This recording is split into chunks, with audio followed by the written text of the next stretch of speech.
ఇటీవల తెలంగాణలో నిన్నటి వరకు అసెంబ్లీ సమావేశాలు జరిగాయి. అది మనందరం చూసాం. దాంట్లో ముఖ్యంగా ప్రధాన ప్రతిపక్షమైనటువంటి బీఆర్ఎస్ పార్టీని హౌస్ నుండి సస్పెండ్ చేసినటువంటి పరిస్థితి మనకు కనిపించింది. దాంతోపాటు వాళ్ళ బీఆర్ఎస్ పార్టీ ఒకటే డిమాండ్ చేస్తూ ఉన్నది, ఏదైతే మంత్రి పొంగులేటి శ్రీనివాసరెడ్డిని మంత్రి పదవి నుంచి బర్తరఫ్ చేయాలంటూ వారి ప్రధానమైనటువంటి డిమాండ్ వినిపిస్తూ ఉంది. దీని వెనకాల చాలా ఉన్నాయి. ఒక మంత్రి స్థానంలో ఉండి వాళ్ళ ప్రభుత్వ ఖజానాను కొల్లగొడుతున్నారంటూ కూడా బీఆర్ఎస్ పార్టీ కొన్ని వాస్తవాల ముందు తీసుకొచ్చే ప్రయత్నం చేస్తూ ఉంది. మాట్లాడే ప్రయత్నం చేద్దాం. ఇదే అంశం మీద మనతో మాట్లాడడానికి BRS state general secretary Rajesh Naik ఉన్నారు. ఒకసారి వారితో మాట్లాడదాం. నమస్తే బ్రదర్. నమస్తే అన్న. నమస్తే. ఏం జరుగుతుంది? ప్రధాన ప్రతిపక్షమైనటువంటి బీఆర్ఎస్ పార్టీ ఇవాళ అసెంబ్లీ సమావేశాల నుంచి సస్పెండ్ చేసిన పరిస్థితి కనిపించిన 2 రోజుల వరకు కూడా ఎట్లా చూస్తారు దాన్ని? ఇప్పుడు మనం చూసుకుంటే ఇటు నుంచి విద్యార్థి నాయకులు మా ఉద్యోగాలు ఎక్కడ, మాకు జాబ్ క్యాలెండర్ ఎక్కడ, అదేవిధంగా మాకు ఇస్తానటువంటి నిరుద్యోగ భృతి ఎక్కడ అనే దాని గురించి కేటీఆర్ గారు మాట్లాడితేనేమో ఆయన మీద ఈడీ కేసులు, అదేవిధంగా ఫోన్ ట్యాపింగ్ కేసులు, ఆయన మీద ఈ కార్ రేస్ కేసులు అని ఆయన మీదకి వస్తుంది.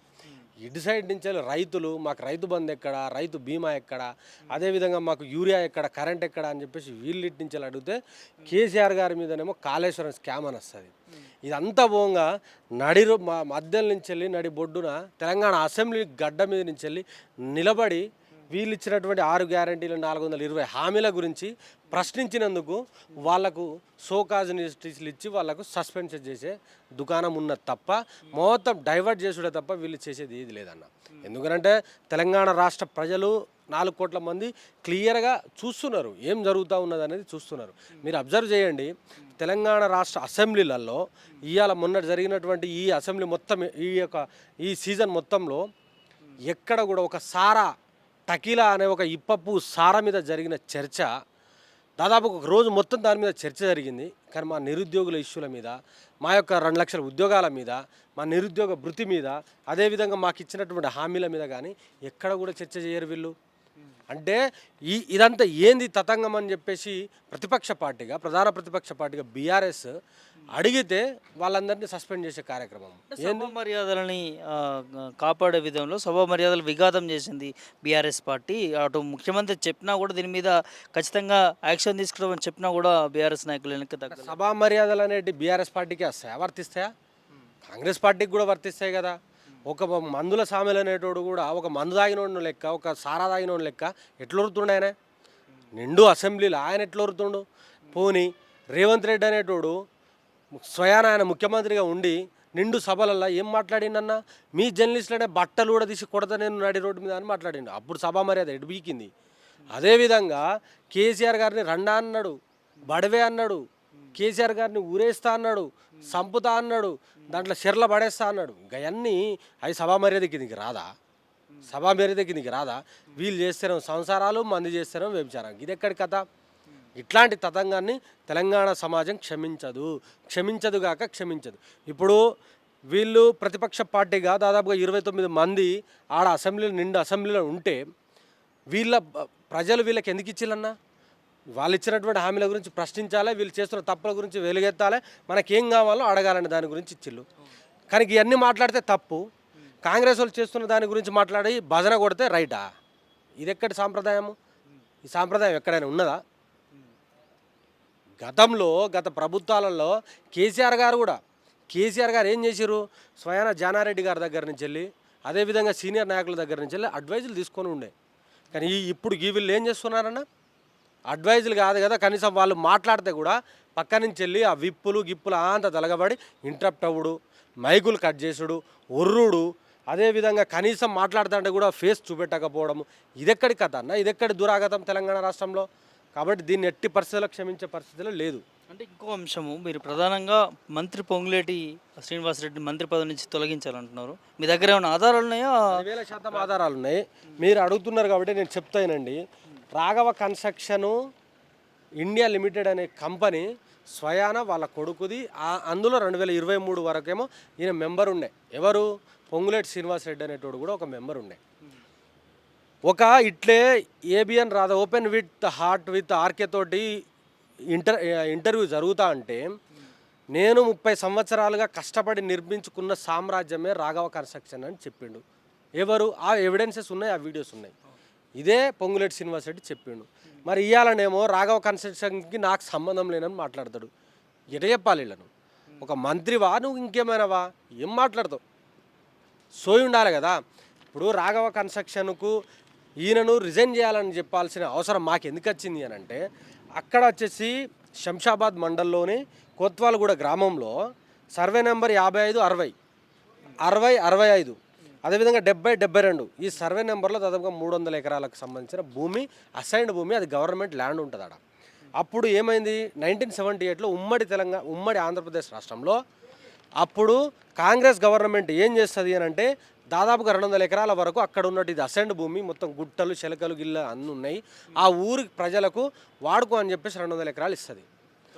రాజశేఖర్ 1978లోనే అప్పుడు కాంగ్రెస్ గవర్నమెంట్ ఉండే, అప్పుడు ఆ గవర్నమెంట్ ఇచ్చేస్తుంది.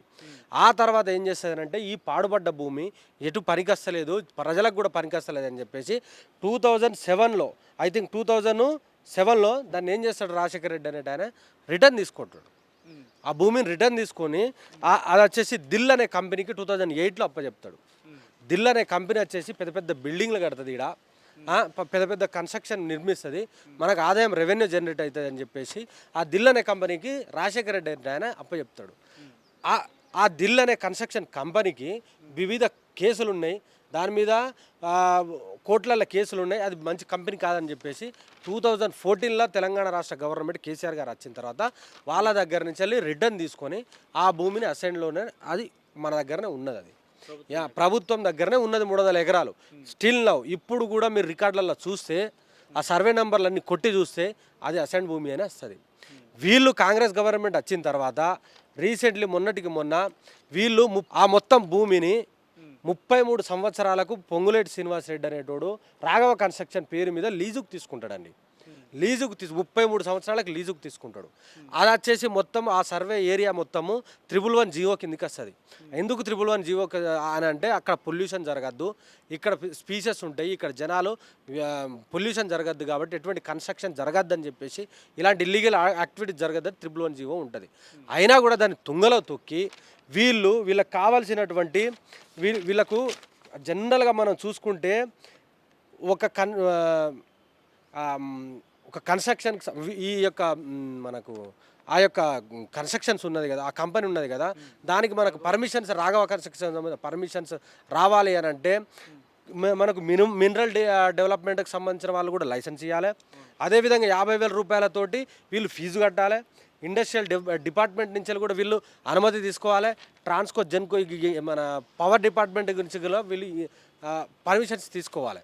కానీ ఈ ఒక్కటి కూడా వాళ్ళకు సంబంధించినవి లేవు, తీసుకోలేదు. వాళ్ళు స్టిల్ నవ్వు ఆ యొక్క కంపెనీని, ఆ యొక్క క్రషర్ని రన్ చేస్తున్నది ఓన్లీ డీజిల్కి సంబంధించిన ఇలాంటి జనరేటర్లు పెట్టి దాన్ని రన్ చేస్తూ ఉన్నారు. ఇది తప్పురా బాబు అని చెప్పేసి మా యొక్క బీఆర్ఎస్ పార్టీకి సంబంధించిన నాయకులు ఇదంతా లిటరల్గా రియల్గా ఇన్ఫర్మేషన్ యాక్ట్ కిందనే ఈ ఇన్ఫర్మేషన్ తీసుకున్నారు.